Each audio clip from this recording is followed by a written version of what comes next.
पाप करते हैं, गंगा में स्नान कराते। अब गंगा में स्नान करने का और पाप के मिटने से क्या संबंध हो सकता?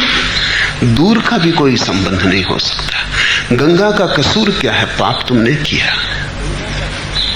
और ऐसे अगर गंगा धो धो के सबके पाप लेती रही हो तो गंगा के लिए तो नरक में भी जगह ना मिलेगी, इतने पाप इकट्ठे हो गए होंगे। और अगर इतना ही आसान हो, पाप तुम करो, गंगा में डुबकी लगाओ और पाप हल हो जाए, तब तो पाप करने में बुराई ही कहां रही। सिर्फ गंगा तक आने जाने का श्रम है, तो जो गंगा के किनारे रह रहे हैं उनका तो कहना ही क्या। तुमने तीर्थ बना लिए, तुमने छोटे छोटे पुण्य की तरकीबें बना ली हैं ताकि बड़े बड़े पापों को तुम झुठला दो, भुला दो। छोटा मोटा अच्छा काम कर लेते हो, अस्पताल को दान दे देते हो, दान उसी चोरी में से देते हो जिसका प्रायश्चित कर रहे हो। लाख की चोरी करते हो, 10 रुपया दान देते हो, लेकिन लाख की चोरी को 10 रुपए के दान में ढांक लेना चाहते हो। तुम किसे धोखा दे रहे हो? या इतना भी नहीं करता कोई, रोज सुबह बैठ के 5-10 मिनट माला जप लेता है, माला के गुरिये सरका लेता है, सोचता है हल हो गया।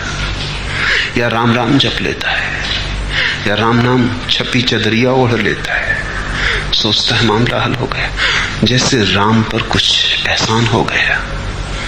अब राम समझे, चदरिया ओढ़ी थी, कहने को अपने पास बात हो गई, मंदिर गए थे, हिसाब रख लिया है। जीवन अंधेरे से भरा रहे और प्रकाश की ज्योति भी नहीं जलती। सिर्फ अंधेरी दीवालों पर तुम प्रकाश शब्द लिख देते हो या दिए के चित्र टांग देते हो। प्यास लगी हो तो पानी शब्द से नहीं बुझती, अंधेरा हो तो दिए शब्द से नहीं बुझता।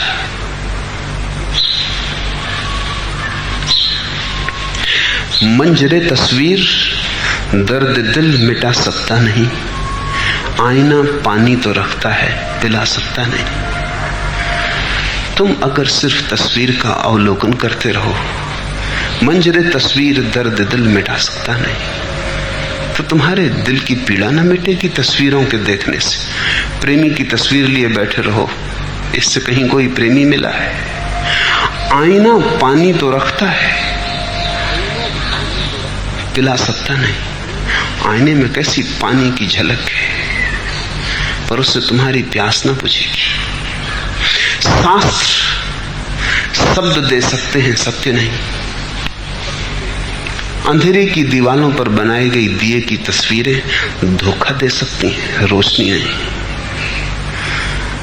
और जो व्यक्ति दूसरों के दोष पर ध्यान देता है, वो अपने दोष पर तो ध्यान देता नहीं। जो छोटे मोटे जिनको तुम पुण्य कहते हो, जिनको पुण्य कहना फिजूल ही है, जिनको पुण्य केवल नासमझ कह सकते हैं, जो तुम्हारे पाप के ही सजावटों से ज्यादा नहीं है, पाप का ही श्रृंगार है, जो पाप के ही माथे पे लगी बिंदी, पाप के ही हाथों में पड़ी चूड़ी, पाप के ही पैरों में बंधे घूंघर, उन्हें तुम पुण्य कहते हो, उनका हिसाब रखते हो। बुद्ध ने कहा छोड़ो ये बात, दूसरों के दोष पर ध्यान ना दो, उससे तुम्हारा कोई प्रयोजन नहीं। तुम्हारा प्रयोजन केवल तुमसे है। दूसरों के कृत्याकृत्य मत देखो, केवल अपने कृत्य अकृत्य का अवलोकन करो। सिर्फ अपना ही ऑब्जर्वेशन, अवलोकन, ये शब्द समझ लेने जैसा है। अवलोकन, अवलोकन बुद्ध की प्रक्रिया है जीवन के अंधकार से मुक्त होने के लिए। बुद्ध ये नहीं कहते हैं कि तुम अपने पाप को देखो और दुखी हो, पश्चाताप करो कि मैं पापी हूं। और न बुद्ध कहते हैं तुम अपने पुण्य को देखो और बड़े फूले न समाओ और उछल के चलो कि मैं बड़ा पुण्यात्मा हूं। बुद्ध कहते हैं तुम अवलोकन करो। अवलोकन का अर्थ होता है तटस्थ दर्शन, बिना किसी निर्णय के। न ये कहना कि ठीक, न ये कहना कि बुरा, न भला, न पाप, न पुण्य। तुम कोई निर्णय मत लेना, तुम कोई मूल्यांकन मत करना, तुम सिर्फ देखना। जैसे कोई आदमी रास्ते के किनारे खड़ा हो जाए, भीड़ चलती है, देखता है, अच्छे लोग निकलते हैं, बुरे लोग निकलते हैं, उससे कुछ प्रयोजन नहीं। साधु निकलते हैं, असाधु निकलते हैं, प्रयोजन नहीं। यह जैसे कोई लेट गया है घास पर, क्षण भर आकाश में चलते बादलों को देखता है, उनके रूप रंग अलग अलग, काले बादल हैं, शुभ्र बादल हैं, कोई हिसाब नहीं रखता, चुपचाप देखता रहता है। अवलोकन का अर्थ है एक वैज्ञानिक दृष्टि, तटस्थ भाव। मात्र देखने पर ध्यान रखो, जोर देखने पर है। जो तुम देख रहे हो उसके निर्णय करने पर नहीं कि वो ठीक है या गलत। तुम न्यायाधीश मत बनो, तुम तराजू लेके तौलने मत लगो, तुम मात्र दृष्टा रहो।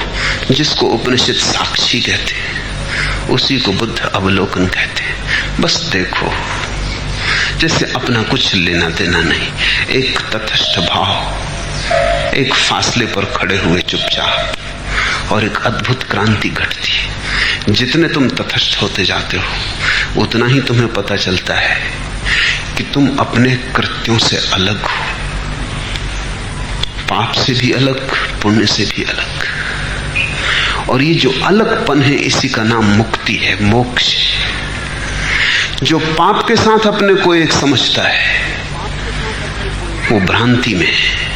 जो पुण्य के साथ अपने को एक समझता है, वो भी भ्रांति में। उसने कृत्य के साथ अपने को एक समझ लिया, उसने अपने को कर्ता समझ लिया। अवलोकन करने वाला इस नतीजे पर आता है कि मैं केवल दृष्टा हूं, कर्ता नहीं। फिर पाप और पुण्य दोनों ही मिट जाते हैं। जैसे स्वप्न में किए हों कभी, जैसे किसी उपन्यास में पढ़े हो कभी, जैसे कभी अफवाह सुनी हो, स्वयं से उनका कोई संबंध नहीं रह जाता। यही शुद्ध बुद्धत्व है। कभी कभी तुम्हें भी अचानक क्षण भर को इसकी झलक मिल जाएगी, और क्षण भर को भी बिजली कौंध जाए, तो जिंदगी फिर वही नहीं होती जो पहले थी। अवलोकन करो।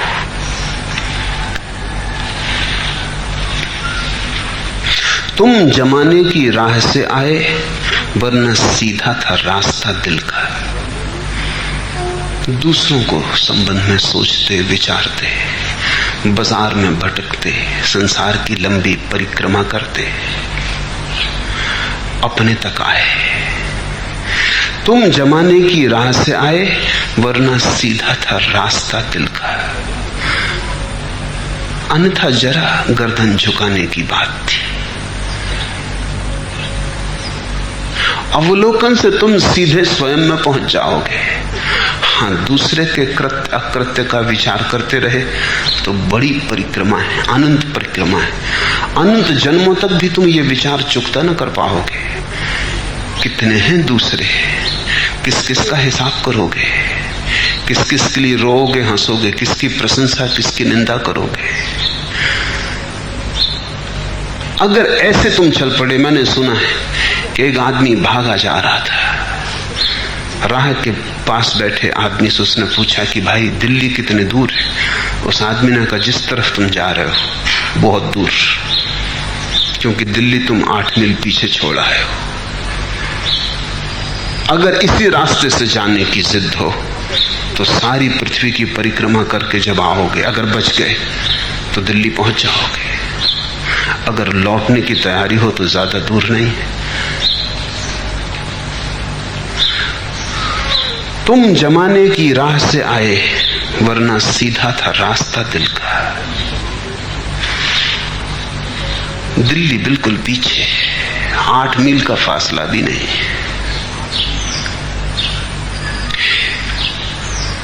अवलोकन की बात है, निरीक्षण की बात है, जागृति की बात है, अप्रमाद की बात है। जरा होश साधना है।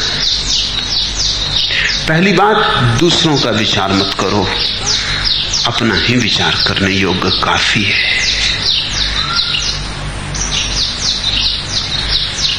आंख बंद करो, अपने ही कृत्यों को देखो और अपने कृत्यों के भी निर्णायक मत बनो, अन्यथा अवलोकन समाप्त हो गया। तुम आसक्त हो गए, तुमने कहा ये ठीक, तो प्रीति बनी, तुमने कहा ये ठीक नहीं, तो अप्रीति बनी। किसी कृत्य से घृणा हुई, किसी कृत्य से प्रेम हुआ, आसक्ति अनासक्ति, राग द्वेष पैदा हुआ। तो कृत्य तो दूर रहे, राग द्वेष के भाव जाल में तुम खो गए। बस कृत्य को देखते रहो। अगर घड़ी भर भी तुम रोज कृत्य का अवलोकन करते रहो तो तुम्हें ऐसा ही अनुभव होगा जैसे आत्मा ने स्नान कर लिया। दिन भर उसकी ताजगी रहेगी और दिन भर रह रह के लहरें आती रहेंगी आनंद की। रह रह के झोंके आ जाएंगे, पुलक आ जाएगी, एक मस्ती छा जाएगी। तुम झूम झूम उठोगे किसी भीतरी रस से। और ये जो भीतरी रस है ये बुद्धि का नहीं है, हृदय का है। जब तुम सोचते हो और निर्णय करते हो बुद्धि सक्रिय हो जाती, जब तुम मात्र देखते हो तब हृदय का फूल खिलता है। जैसे ही तुमने निर्णय लेना शुरू किया बुद्धि बीच में आई, क्योंकि निर्णय विचार का काम है। जैसे ही तुमने तौला तराजू आया, तराजू बुद्धि का प्रतीक है। तुमने नहीं तौला, बस देखते रहे, तो बुद्धि को बीच में आने की कोई जरूरत ही ना रही। मात्र देखने की अवस्था में, साक्षी भाव में बुद्धि हट जाती और जीवन के जो गहरे रहस्य उन्हें हृदय जानता है। अक्ल को क्यों बताएं इसका राज, गैर को राजता नहीं करते। और हृदय ने कोई राज प्रेम का, परमात्मा का, बुद्धि को कभी बताया नहीं। अक्ल को क्यों बताएं इसका राज, गैर को राजदा नहीं करते। पराये को कहीं कोई भेद की बातें बताता है। बुद्धि पराई है, उधार है, हृदय तुम्हारा है। इसे थोड़ा समझो। जब तुम पैदा हुए तो हृदय लेके पैदा होते हो। बुद्धि समाज देता है, संस्कार देते, शिक्षा देती है, घर परिवार सभ्यता देती है। तो हिंदू के पास एक तरह की बुद्धि होती, मुसलमान के पास दूसरी तरह की बुद्धि होती, जैन के पास तीसरी तरह की बुद्धि होती, क्योंकि तीनों के संस्कार अलग, शास्त्र अलग, सिद्धांत अलग, लेकिन तीनों के पास दिल एक ही होता है। दिल परमात्मा का है, बुद्धियां समाजों की हैं। रूस में कोई पैदा होता है तो उसके पास कम्युनिस्ट बुद्धि होगी। ईसाई घर में कोई पैदा होता है तो उसके पास ईसाई बुद्धि होगी। बुद्धि तो धूल है बाहर से इकट्ठी की हुई, जैसे हृदय के दर्पण पर धूल जम जाए। दर्पण तो तुम लेके आते हो, धूल तुम्हें मिलती है। इस धूल को झाड़ देना जरूरी है। समस्त धर्म की गहनतम प्रक्रिया धूल को झाड़ने की प्रक्रिया है कि दर्पण फिर स्वच्छ हो जाए, तुम फिर से बालक हो जाओ, तुम फिर हृदय में जीने लगो, तुम फिर वहां से देखने लगो जहां से तुमने पहली बार देखा था, जब तुमने आंख खोली थी।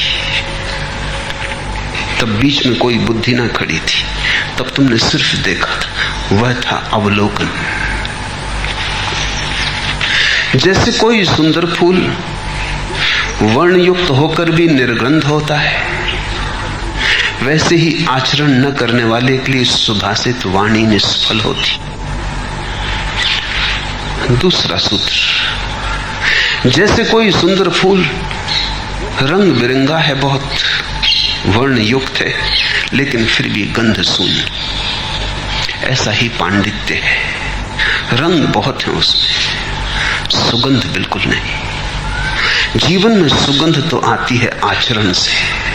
तुम जो जानते हो उससे जीवन में सुगंध नहीं आती, वो तो मौसमी फूल है, दूर से लुभावना लग सकता है,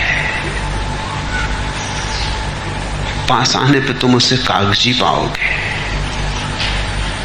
आदमी भला धोखे में आ जाए, मधुमक्खियां धोखे में नहीं आती, तितलियां धोखे में नहीं आती, भौरे धोखे में नहीं आते। भौरे धोखे में नहीं आते, तुम परमात्मा को कैसे धोखा दे सकोगे? तितलियां धोखे में नहीं आती, मधुमक्खियां धोखे में नहीं आती, तुम परमात्मा को कैसे धोखा दे सकोगे? सम्राट सोलोमन के जीवन में कथा है। एक रानी उसके प्रेम में थी और वो उसकी परीक्षा करना चाहती थी कि सच में वो इतना बुद्धिमान है जितना लोग कहते, अगर है तो ही उससे विवाह करना है। तो वो आई, उसने कई परीक्षाएं ली, वो परीक्षाएं बड़ी महत्वपूर्ण हैं। उसमें एक परीक्षा ये भी थी, वो आई एक दिन राज दरबार में दूर खड़ी हो गई, हाथ में उसने 2 गुलदस्ते के फूलों के गुलदस्ते लाई थी और उसने सोलोमन से कहा दूर से कि इनमें कौन से असली फूल हैं बता दो। बड़ा मुश्किल था, फासला काफी था, वो उस छोर पर खड़ी थी राज दरबार के। फूल बिल्कुल एक जैसे लग रहे थे। सोलोमन ने अपने दरबारियों को कहा सारी खिड़कियां और द्वार खोल दो। खिड़कियां और द्वार खोल दिए गए। न तो दरबारी समझे न वो रानी समझी कि द्वार दरवाजे खोलने से क्या संबंध। रानी ने सोचा कि शायद रोशनी कम है इसलिए रोशनी की फिक्र कर रहा, कोई हर्जा नहीं। लेकिन सोलोमन कुछ और फिक्र कर रहा था। जल्दी ही उसने बता दिया कि कौन से असली फूल हैं कौन से नकली, क्योंकि एक मधुमक्खी भीतर आ गई बगीचे से और वो जो असली फूल थे उन पर जाके बैठ गई। न दरबारियों को पता चला न उस रानी को पता चला। वो कहने लगी कैसे आपने पहचाना? सोलोमन ने कहा तुम मुझे धोखा दे सकती हो लेकिन एक मधुमक्खी को नहीं। मधुमक्खी को धोखा देना मुश्किल है, परमात्मा को कैसे दोगे? बुद्ध कहते हैं जैसे कोई सुंदर फूल वर्ण युक्त होकर भी निर्गंध होता है, वैसे ही आचरण न करने वाले के लिए सुभाषित वाणी निष्फल होती। तुम्हें जीवन के सत्यों का पता सोचने से न लगेगा, उन सत्यों को जीने से लगेगा। जियोगे तो ही पता चलेगा। जो ठीक लगे उसे देर मत करना, उसे कल के लिए स्थगित मत करना। जो ठीक लगे उसमें आज ही डुबकी लगाना। अगर तुम्हें अवलोकन की बात ठीक लग जाए तो सोचते मत रहना कि कल करेंगे। ऐसे तुम्हारे जीवन में कभी सुगंध ना आएगी। ऐसे ये हो सकता है कि अवलोकन के संबंध में तुम बातें करने में कुशल हो जाओ और ध्यान के संबंध में तुम शास्त्रकार बन जाओ, लेकिन तुम्हारे जीवन में सुगंध ना आएगी। प्रार्थना के संबंध में जान लेना प्रार्थना को जानना नहीं। प्रार्थना को तो वही जानता है जो करता है। प्रार्थना को तो वही जानता है जो डूबता है। प्रार्थना को तो वही जानता है जो प्रार्थना में मिट जाता है। जब प्रार्थना तुम्हारा अस्तित्व बनती, आचरण का अर्थ है तुम्हारा ज्ञान तुम्हारा अस्तित्व हो। तुम जो जानते हो वो सिर्फ ऊपर से चिपकी हुई बात न रह जाए, उसकी जड़ें तुम्हारे जीवन में फैले, तुम्हारे भीतर से वो बात उठे, वो तुम्हारी अपनी हो। ऊपर से इकट्ठा ज्ञान ऐसा है जैसे तुमने भोजन तो बहुत कर लिया हो लेकिन पचा ना सके, उससे तुम बीमार पड़ोगे, उससे शरीर रुग्ण होगा। पचा हुआ भोजन जीवन देता है, ऊर्जा देता है। अनपचा भोजन जीवन को नष्ट करने लगता है। भूखे भी बच सकते हैं लोग ज्यादा देर तक, ज्यादा भोजन से जल्दी मर जाते हैं। बोझ हो जाता है पूरी व्यवस्था पर, और ज्ञान का तो भारी बोझ है। तुम्हारा चैतन्य अगर दब गया है तो तुम्हारे ज्ञान के बोझ से तुम जानते ज्यादा हो, जिए कम हो, एक असंतुलन हो गया है। बुद्ध कहते हैं थोड़ा जानो लेकिन उसे जीने में बदलते जाओ। थोड़ा भोजन करो लेकिन ठीक से चबाओ, ठीक से पचाओ, रक्त मांस मज्जा बन जाए।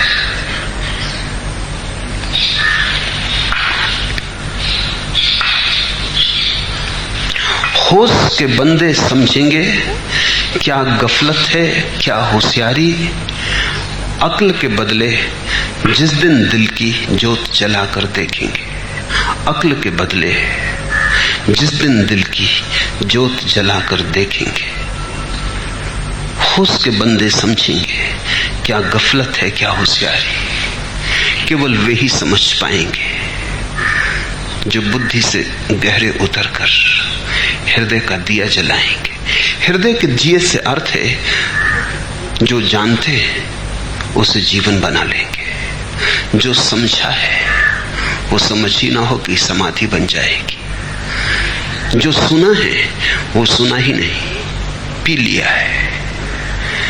जैसे कोई सुंदर फूल वर्णयुक्त होकर भी निर्गंध होता है, वैसे ही आचरण न करने वाले के लिए सुभाषित वाणी निष्फल होती।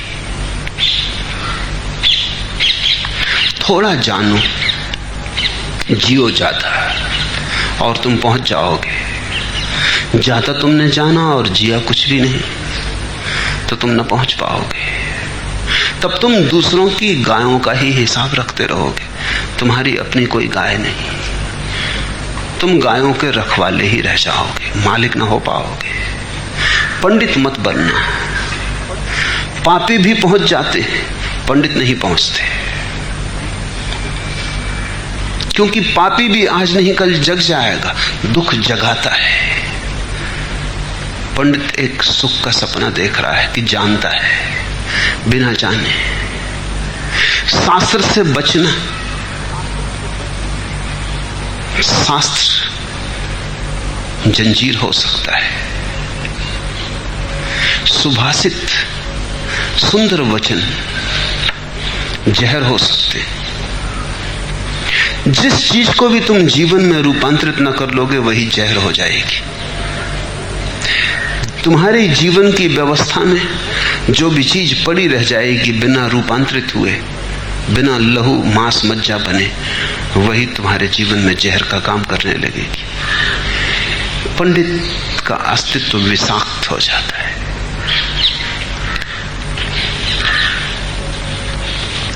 जैसे कोई सुंदर फूल वर्णयुक्त होने के साथ साथ सुगंधित होता है, वैसे ही आचरण करने वाले के लिए सुभाषित वाणी सफल होती। तो ध्यान इस पर हो कि मेरा आचरण क्या है, मेरा होने का ढंग क्या है, मेरे जीवन की शैली क्या है। परमात्मा को मानो या न मानो, अगर तुम्हारा आचरण ऐसा है घर लौटने वाले का, संसार की तरफ जाने वाले का नहीं, प्रत्याहार करने वाले का, अपनी चेतना के केंद्र की तरफ आने वाले का, अगर तुम्हारा आचरण ऐसा है व्यर्थ का कूड़ा करकट इकट्ठा करने वाले का नहीं, सिर्फ हीरे ही चुनने वाले का, अगर तुम्हारा आचरण हंस जैसा है कि मोती चुन लेता है, कि दूध और पानी में दूध पी लेता है, पानी छोड़ देता है। हमने ज्ञानियों को परमहंस कहा है, तुमने कभी समझा क्यों? दो कारणों से। एक तो हंस सार को असार से अलग कर लेता है, और दूसरा हंस सभी दिशाओं में गतिवान है। वो जल में तैर सकता है, जमीन पर चल सकता है, आकाश में उड़ सकता है। उसके स्वातंत्र पर कहीं कोई सीमा नहीं। जमीन हो तो चल लेता है, सागर हो तो तैर लेता है, आकाश हो तो उड़ लेता है। तीनों आयामों में, तीनों डायमेंशंस में उसके लिए कहीं कोई रुकावट नहीं। जिस दिन तुम सार और असार को पहचानने लगोगे, उस दिन तुम्हारा स्वातंत्र भी इतना ही अपरसीम हो जाएगा जैसा हंस का। इसलिए हमने ज्ञानियों को परमहंस कहा है। न जानने से ही बंधे हो। जमीन पर ही ठीक से रहना नहीं आता, पानी पे चलने की तो बात अलग, आकाश में उड़ना तो बहुत दूर। शरीर में ही ठीक से रहना नहीं आता, मन की तो बात अलग, आत्मा की तो बात बहुत दूर।